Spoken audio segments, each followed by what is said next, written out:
Hello everyone, welcome to another fun, riveting, exciting start to finish wig and style tutorial. In today's video I'm going to be showing you guys how to really give natural blonde. I'm going to share some tips and tricks to make wearing blonde wigs a lot easier. So if you're interested in any other information, want to see how I achieve this beautiful look, then sit back, relax, and let's get into today's video. So grateful for modern day hair companies like Dorsanee Hair Company, which is the sponsor of today's video, who offer already pre-colored wigs. This wig came perfectly toned. It's not yellow, it has like a bit of a green tone like some other companies that I see when I make this ash blonde color. It also has some really nice highlights on it. Based on the blonde wigs that I have been working, this one was sent to me perfectly toned. Like, I cannot stress that enough. I also really like the construction of the wig. It comes with nice little like blonde under cap, so that way it has more of like a natural look underneath the lace. It has clips and combs, has an adjustable band inside the wig and the adjustable removable band on the side, which y'all know those are my favorite things when I'm looking for a good wig. You can see on their website, this wig is supposed to be a curtain bang wig, and the way it was packaged and everything, I was thinking, okay, like it's gonna come with these like pretty little curls and everything's gonna give like the curtain bang blonde look, and do more tweaking to kind of really make this wig look as good as I wanted it to look in my head. Number 2 on slaying this blonde wig, and basically one thing I realized was that it was my hairline that needed some work starting off with.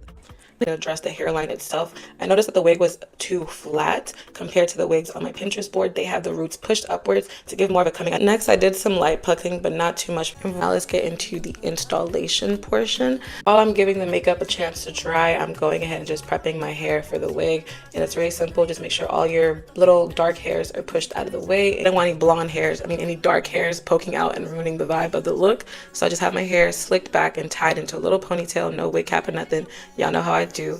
And I went ahead and just put the wig right back onto my head. Making sure to just secure the clips, the straps, everything that the wig comes with to make it feel very secure. And y'all, come on, get into it. I haven't even done too much, but it's looking a lot better than the first attempt. You see how those like roots are standing upwards and giving that it's coming out of your scalp effect. See what I'm saying? Like, I haven't even glued or melted the lace down, and it's already melting, and I haven't even melted it yet. But get into the melting, right? I like to use the Ebon Wonder lace spray and just spray it underneath the lace using my finger to properly spread and distribute the product, because you need it to be nice and flat and even.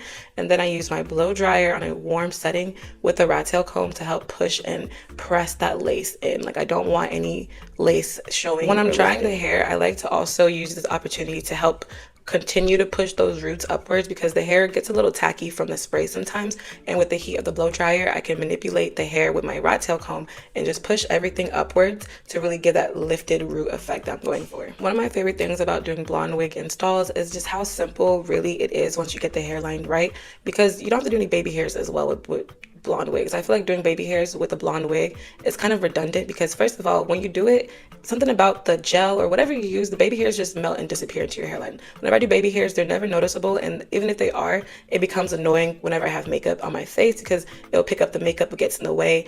I just feel like blonde wigs, you don't need no baby hairs, just a clean hairline like this and you're good to go. But if anything, I do like to add my little baby sideburns right here, because I just add sideburns even when I do no baby hairs. I think it just, one, acts as an anchor to help me pull my lace down when I'm installing it, and two, it just looks awkward when I don't have one there. I was really proud of myself for accomplishing a much better install this time. You know, I knew I could do it. Now I'm just going in with my elastic band to help just hold the lace down and mold it while we do some styling. Styling is also just as important as all the other steps. For styling, I wanted to kind of recreate these soft wave curl looks that I was seeing on my Pinterest. Achieve that, I used my really big curling iron. This is my 1.5 inch Hot Tools curling iron. To achieve that like curtain bang type of look with the curls, I found it easier to start curling the hair from the top versus how I normally do, where I start sectioning from the bottom. Curling from the top and having the hair brushed in the way that you want it to fall in your hair in your face once it's done styling kind of helps you envision what you're doing a lot better. So I first made sure all the curls were going away from my face, so going to the back, unlike yesterday where I had the curls going in different directions. The tip with blonde hair is that when you're curling it, one, make sure you're using a lower heat setting than you would do with your regular hair. Like, normally I use my flat iron curling irons on like 410, 450 degrees, but with blonde hair, since it's more processed and it's more fragile, I usually like to go for about a good 380 and nothing higher. And second, I really give the curls a chance to form before I brush them out or anything. So when you're curling it, as you'll see me do right now, I curl it, let it stay in my hand before dropping it for like about 5 to 10 seconds, and then I drop it. If you have time and patience, go ahead and do some pin curls to really let the curl set, because sometimes with blonde hair, holding a good curl is kind of hard. And to also help me get that like curtain bang look in the front piece, I just put that little duck clip right there to help separate and flatten the curl in the front of my face to give that curtain bang flow.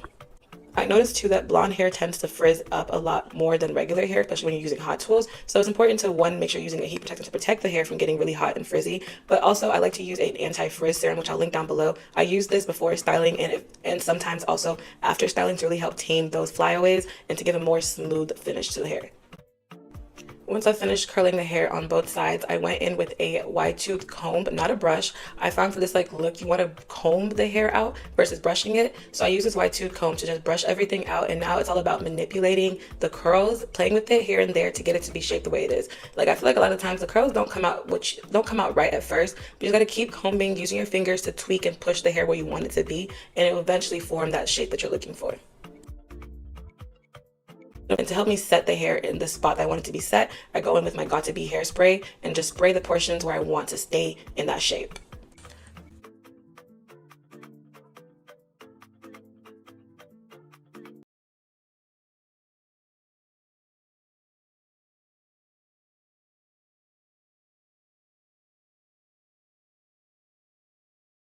And voila, here we are with the final look, and it looks so good. Like the hair is nice and smooth. There's no flyaway, no frizz. The hairline looks a lot better. Like it's giving natural blonde in my opinion. Okay.